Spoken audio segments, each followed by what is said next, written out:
WhatsApp India में जल्द ही ban हो सकता है। The messaging platform WhatsApp. WhatsApp is everywhere. More than 400 million Indians use it. They make around $1 billion from India.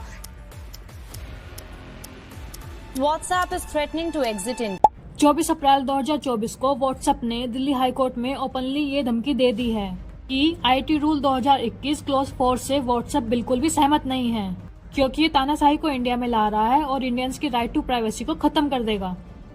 इस rule में basically first originator यानी message create करके share करने वाले के नाम को व्हाट्सएप को गवर्नमेंट के मांगने पर देना पड़ेगा, जिसके व्हाट्सएप बिल्कुल खिलाफ है। और अगर इस रूल को हटाया नहीं गया तो वो देश से चले जाने की धमकी दे रहा है, क्योंकि ये भारत के लोगों का फंडामेंटल राइट टू प्राइवेसी को खत्म कर रहा है। तो इसका इम्प्लीकेशन बेसिकली ये हुआ कि हमारी व्हाट्सएप चैट, जिन्हें व्हाट्सएप अब तक खुद भी नहीं पढ़ सकता था, लेकिन अब उसे गवर्नमेंट जब चाहे जब पढ़ सकता है।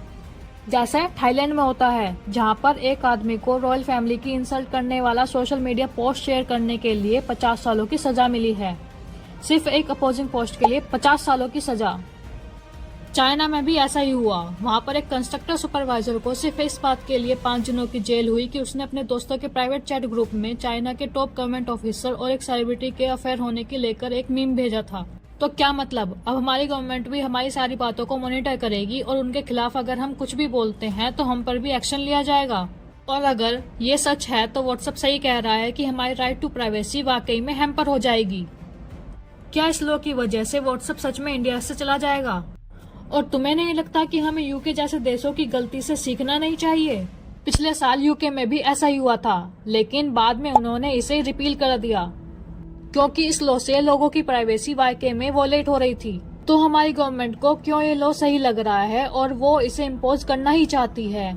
उनकी साइड की स्टोरी क्या है? क्या वो सही है या इस मामले में व्हाट्सएप इंडियंस के हित में बात कर रहा है? ये सब कुछ आज हम डिटेल में समझेंगे। तो शुरुआत करते हैं इस पूरे मुद्दे की जड़ से। आईटी रूल 2021 के रूल नंबर 4 पर गौर करें तो रूल नंबर 4 बेसिकली ये कहता है कि कोई भी मैसेज जिससे भारत की सॉवरेनिटी, इंटीग्रिटी, नेशनल सिक्योरिटी को खतरा हो सके, या किसी फ्रेंडली देश के साथ भारत के रिलेशन खराब हो सके, या फिर किसी मैसेज से पब्लिक ऑर्डर डिस्टर्ब हो सके, या किसी मैसेज का कनेक्शन किसी रेप केस से हो, या मैसेज में किसी तरह का सेक्सुअली एक्सप्लॉइट मटेरियल हो और child sexual abuse material spread हुआ हो। इन सर्कमस्टांसेस में सरकार कारण बताकर कोई भी सोशल मीडिया कंपनीज के लिए कंपलसरी करती है कि जब भी कोई कोर्ट या गवर्नमेंट अथॉरिटी जैसे कि गवर्नमेंट की कोई भी एजेंसी अगर किसी भी मैसेज के फर्स्ट ओरिजिनेटर यानी कि क्रिएटर का नाम मांगेगी तो इन कंपनीज को कॉर्पोरेट करना ही पड़ेगा। और इस कारण की वजह से व्हाट्सएप इसे आर्बिट्री लॉ बता रहा है। इस लॉ को लेकर व्हाट्सएप के 2 मेजर आर्ग्यूमेंट हैं। सबसे पहला आर्गुमेंट, उन्होंने कहा कि इस लॉ से इंडियंस की राइट टू प्राइवेसी और फ्रीडम ऑफ एक्सप्रेशन हैम्पर होगी। इससे भी बड़ा प्रॉब्लम ये है कि भारत सरकार इनोसेंट लोगों को भी जेल में डाल सकती है। इसे समझने के लिए व्हाट्सएप ने 2 केस सिनेरियो का एग्जांपल दिया।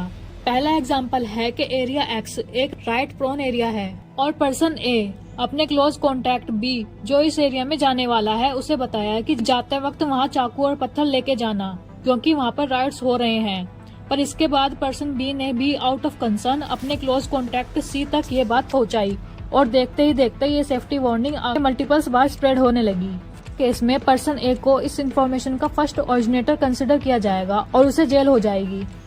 दूसरा केस सिनेरियो है कि पर्सन ए के पास कहीं से ये मैसेज या इमेज आता है कि एरिया एक्स में 300 लोग हथियार लेकर राइट्स करने वाले हैं, आप भी अपने हक के लिए लड़ने के लिए वहाँ पर जाएं और प्रोटेस्ट में शामिल हो जाओ। अगेन आउट ऑफ कंसर्न वह अपने रिलेटिव को मैसेज कॉपी पेस्ट करके या इमेज डाउनलोड करके या उसका स्क्रीनशॉट लेके आगे भेज देगा। बिल्कुल पिछली बार की तरह ये इन्फॉर्मेशन भी फैल जाती है। अब इस केस में भी इन्फॉर्मेशन का फर्स्ट ओरिजिनेटर ए ही कंसिडर किया जाएगा और उसे पनिशमेंट मिलेगी, क्योंकि कॉपी पेस्ट या गैलरी से भेजने पर पर्सन ए के फोन से ही वो इन्फॉर्मेशन एक न्यू इन्फॉर्मेशन जैसे जा रही है, जबकि अगर वो उसे डायरेक्टली व्हाट्सएप से फॉरवर्ड करता है तो उस मैसेज पर फॉरवर्डेड ऐसा लिखा आता है। और इसलिए व्हाट्सएप के हिसाब से इस लॉ की वजह से लोग कुछ भी बोलने से पहले डरेंगे। इन अ वे उनके फ्रीडम ऑफ एक्सप्रेशन और फ्रीडम ऑफ प्राइवेसी हैम्पर होगा ही, जो काफी ज्यादा मुश्किल टास्क है। दूसरा, गवर्नमेंट उनसे किसी के भी मैसेज कभी भी मांग सकती है और इसके लिए उन्हें सालों का डाटा मेंटेन करके रखना पड़ेगा, जो व्हाट्सएप कभी नहीं करता। तीसरा, डाटा को मेंटेन रखना और उसे पढ़ना व्हाट्सएप के रूल्स के बिल्कुल खिलाफ है। एक प्राइवेट चैट, यही है उनका USB, और इसी की वजह से वो कॉम्प्रोमाइज नहीं कर सकते। दूसरा मेजर आर्ग्यूमेंट व्हाट्सएप ने ये रखा कि इस रूल को फॉलो करने के लिए उन्हें 3 बड़े चैलेंजेस को फेस करना पड़ेगा। पहला, उनके प्लेटफॉर्म पर हर रोज लाखों मैसेज सर्कुलेट होते हैं। इससे फर्स्ट ओरिजिनेटर को ट्रेस करने के लिए उन्हें इन लाखों मैसेज को बैकट्रेल करना पड़ेगा।